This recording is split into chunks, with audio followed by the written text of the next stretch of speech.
మర్డర్లు మానభంగాలు చేసేవాడు బ్రతుకుతున్నాడు, అన్యాయాలు అక్రమాలు చేసేవాడు బ్రతుకుతున్నాడు. అసలు దేవుడే లేడయ్యా, ఉంటే చూపెట్టు అన్న నాస్తికులు బ్రతుకుతున్నారు. నీతిమంతుడు బ్రతుకుతున్నాడు, పాపాత్ముడు బ్రతుకుతున్నాడు. ప్రపంచంలో పరీక్ష, ఈ పరీక్షా స్థలంలో ఎవరు ఎలానైనా వ్యవహరించవచ్చు. కానీ ఒకరోజు మృత్యువు వాకిటి ముందు నువ్వు నుంచుంటావే, ఆ రోజు తెలుస్తుంది, ఆ రోజు నీకు అర్థమవుతుంది.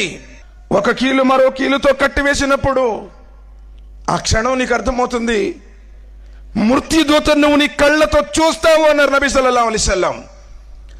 బరాబీ నబీ రదియల్లాహు తఆలా అన్హు కథనం ప్రకారం నబీ సల్లల్లాహు అలైహి వసల్లం అంటున్నారు, మీరు మృతుడి దగ్గరకు వెళ్ళినప్పుడు మృతుడి కళ్ళను మొదట మోయండి అన్నారు. ఎందుకో తెలుసా? ఈ కళ్ళతో నీ దగ్గరకు వచ్చినటువంటి మృత్యువుని నువ్వు చూస్తావు. దేహంలోంచి ఆత్మ వెళ్ళిపోవడాన్ని, ఆ మృత్యువుని ఆత్మను తీయడాన్ని మృతుడు చూస్తాడు. అందుకని కళ్ళు తెరిచి ఉంటాడు.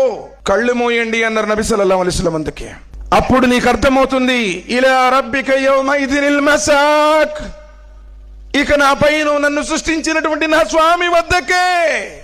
మరి నిన్ను కాపాడేవాడెవరు? కట్టుకున్న భార్య, కడుపున పుట్టిన బిడ్డలు, అన్నదమ్ములు, తోబుట్టువులు, స్నేహితులు, అపరిచితులు, ఇరుగు పొరుగు వారు. అయ్యో పలానా సుబ్బారావు గారు చాలా మంచోడండి, అందరితో బాగా మాట్లాడేవాడు, ఏంది పొద్దున్న పేపర్ చదువుతున్నాడు, టీ తగ్గుతున్నాడు, ఏదో గుండెలో నొప్పన్నాడు, 108కి ఫోన్ చేశాము, 108 వచ్చింది. హాస్పిటల్ వెళ్ళాడు. డాక్టర్ నాడి పట్టి చూసి, అమ్మా లాభం లేదు, ఈయన వెళ్ళిపోయాడు అన్నాడు. యాడికి వెళ్ళాడు? ఈయన ఊరికా? తిరిగి రాని లోకాలకు వెళ్ళిపోయాడు. మరి నీ వెంటొచ్చేదేంటి? ఇప్పుడు నువ్వు చచ్చిపోగానే, సార్ చనిపోయాడు అనగానే ఎప్పుడు పారేస్తారండి, మట్టి ఎప్పుడు, అంత్యక్రియలు ఎప్పుడు అని అడుగుతారు. ఎన్ని రోజులు ఉంచుకుంటారండి అని ఎవరైనా అడుగుతారా? ఏమండి, అసలు ఏమీ లేని మాకు మా నాన్నగారే ఇక్కడ ఒక 30 ఎకరం కొనిపెట్టాడు, 4 అంతస్తుల బిల్డింగ్ కొన్నాడు, 10 ఫ్లాట్లు ఉన్నాయి, ఒకరు సుమారు 2.5 కేజీలు బంగారం పెట్టాడు. అసలు ఈ పొజిషన్లో మేము ఉన్నామంటే మొత్తం మా నాన్నేనండి కారణం. ఏదో చచ్చిపోయిన తర్వాత 4 రోజులు చూసుకొని 5వ రోజు పారేస్తామంటారా? కొన్ని గంటలు కూడా లేటుగా ఎవరు, ఎందుకంటే నువ్వు శవం. బ్రతికున్నప్పుడు శరీరం, చచ్చిపోగానే శవం. మార్చురీలకి వెళ్ళామనుకోండి, డాక్టర్ గారు ఎక్కడుంది మా డాడీది డెడ్ బాడీ, చూసుకోమయ్యా, అక్కడ మార్చురీ రూమ్ ఉంటుంది, ప్రతి డిస్ట్రిక్ట్ హెడ్ క్వార్టర్లో ఇది ప్రత్యేకంగా ఉంటుంది, ఒక్కసారి వెళ్ళి చూడండి. మామూలుగా పనికిరానటువంటి వస్తువుల్లాగా, వస్తువులు కూడా కాదనుకోండి, ఆడ ఈగలు, దోమలు వాళ్ళతో బ్లీచింగ్ చల్లి ఉంటాయి బాడీస్ మీద, దోలాడుకోవాలి వెళ్ళి. ఒక్కసారి నీ బాడీలోంచి సోల్ ఒక్కసారి బయటకు వెళ్ళిపోతే నిన్ను చూడాలంటే భయం. అమ్మో, సత్యమైన వాళ్ళు చూడాలంటే నాకు భయం అండి, నేను రాను, ఎందుకంటే రేత్రి మళ్ళీ నేను కళ్ళతో అని చెప్పేసి చాలామంది.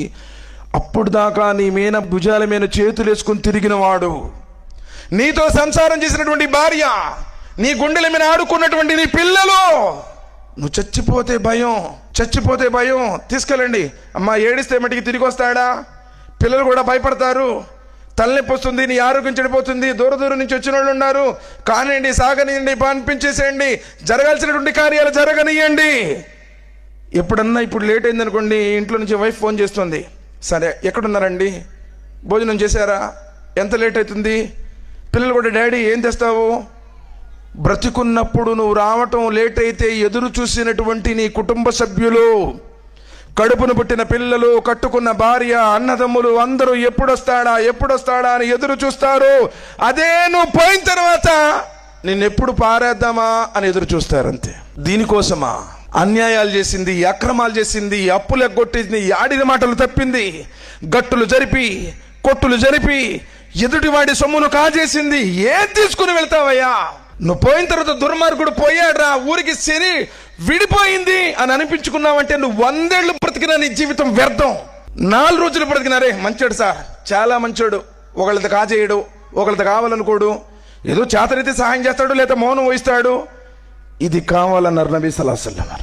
కాకిలా కలకాలం బ్రతికి కంటే హంసల 6 నెలలు బ్రతకడం విన్నా. మానవుడా, జీవిత పరమార్థాన్ని గుర్తించావా? ఏలోక జీవితం ఏంటో తెలుసా? ఒక ఆట.